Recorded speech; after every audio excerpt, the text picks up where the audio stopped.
Lizzie présente J'arrête de boire sans devenir chien, le guide pour changer sa relation à l'alcool et préserver sa santé, de Michael Nassila, lu par Éric Chantelose.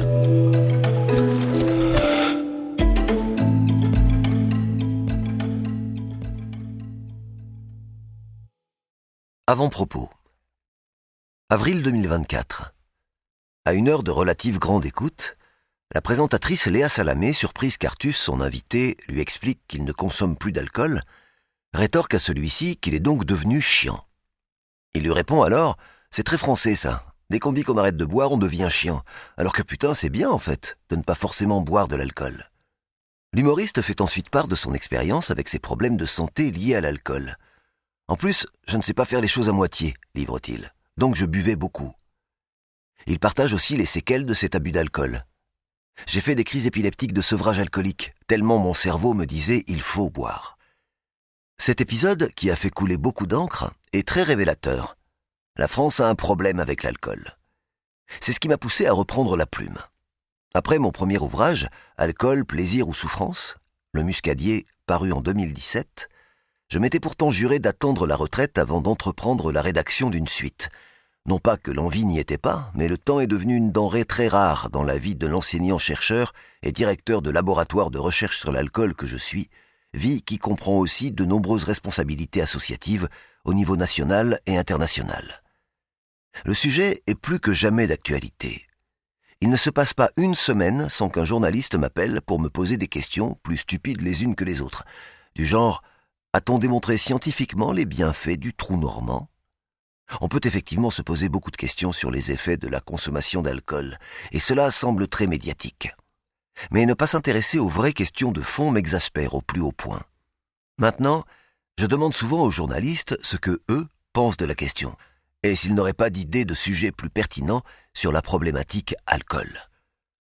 Aujourd'hui, les données scientifiques s'accumulent pour attester que l'alcool a un impact fort sur notre santé. Et pourtant, elles ne réussissent toujours pas à déclencher de prise de conscience et à contrebalancer les représentations toujours aussi positives de la consommation d'alcool soutenues par un lobbying commercial et politique très fort.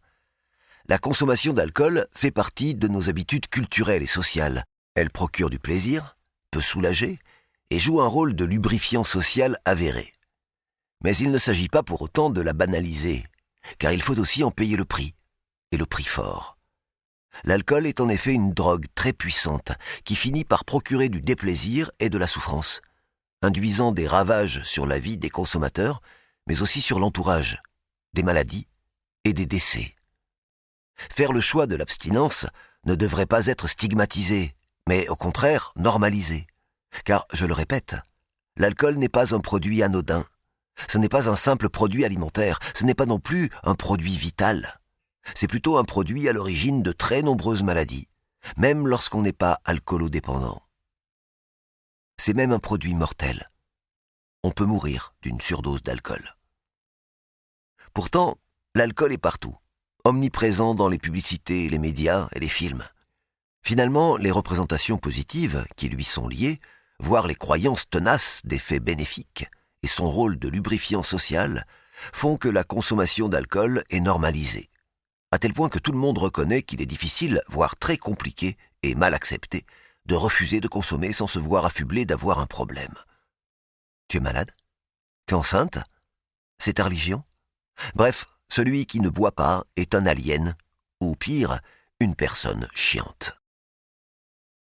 La spécificité française. Si aujourd'hui je peux poser ce constat, c'est parce que cela fait plus de 30 ans que je me consacre à ce sujet. Tel Obélix, je suis tombé dans la marmite de la recherche sur l'alcool dès ma 3e année de fac en 1993. Mon premier stage de quelques semaines dans un laboratoire de recherche fut une révélation. J'ai découvert le monde de la recherche avec cette question. Comment la consommation chronique d'alcool modifie-t-elle la libération des molécules chimiques qui servent à communiquer entre nos neurones, les neurotransmetteurs. J'ai ensuite continué avec un master de toxicologie, étudiant comment l'alcool entraîne des atteintes de la perméabilité de la barrière hémato-encéphalique, puis avec une thèse sur le rôle d'une protéine cérébrale produisant du monoxyde d'azote dans l'addiction à l'alcool. Ma carrière en recherche était scellée. J'allais donc, sans le savoir, devenir un chercheur sur l'alcool.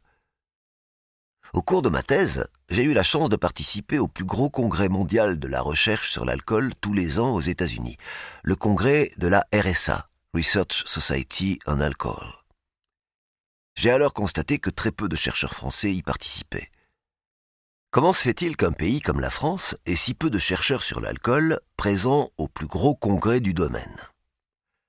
Cette question m'avait à l'époque beaucoup interpellé, et je réalisais l'importance de continuer ma carrière sur cette thématique de recherche. J'ai donc poursuivi avec un emploi de chercheur post-doctoral à l'Université du Kansas, aux États-Unis, où j'ai travaillé sur les effets de l'alcool sur l'expression des gènes.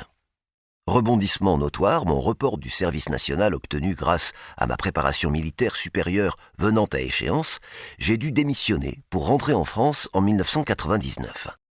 En 2000, avec 2 autres enseignants-chercheurs, nous avons créé, envers et contre tous, le premier groupe de recherche sur l'alcool en France à l'Université de Picardie Jules Verne. Nous avons obtenu une labellisation du ministère de la Recherche. Ce fut ensuite un véritable combat pour maintenir cette thématique. La labellisation par l'INSERM en 2018 fut une belle reconnaissance. Élu président de la Société française d'alcoolologie en 2015, président de la Société européenne de recherche biomédicale sur l'alcoolisme en 2022 et vice-président junior de la Société internationale de recherche biomédicale sur l'alcoolisme en 2023, j'ai une vision nationale et internationale de la recherche sur l'alcool. Et c'est grâce à cette vision à la fois globale et particulière que je peux affirmer que la France a un problème avec l'alcool. En 2017, un rapport d'un groupe d'experts, pour lequel j'ai été auditionné, a entraîné la révision de nos recommandations sur les repères de consommation d'alcool en France. Ils ont largement été diminués, simplifiés et égalisés entre hommes et femmes. Le président de ce comité d'experts avait ricané lorsque j'avais suggéré de ne plus parler de seuil, mais de repères, évitant ainsi de laisser croire qu'en deçà d'un certain seuil de consommation d'alcool, on ne courait aucun risque pour sa santé. J'ai dû être suffisamment convaincant car c'est le terme de repère qui a été retenu. J'ai ensuite eu la chance d'être membre de la dernière expertise collective INSERM sur l'alcool, dans laquelle j'ai participé aux analyses des dernières données de la science relatives à l'impact de la consommation d'alcool sur la santé et aux bienfaits des campagnes du type « Moi sans alcool ». Cette expertise, publiée en 2021, a abouti notamment... Nous espérons que vous avez apprécié cet aperçu. Pour continuer à écouter ce livre audio sur Google Play Livres, utilisez le lien dans la description de la vidéo.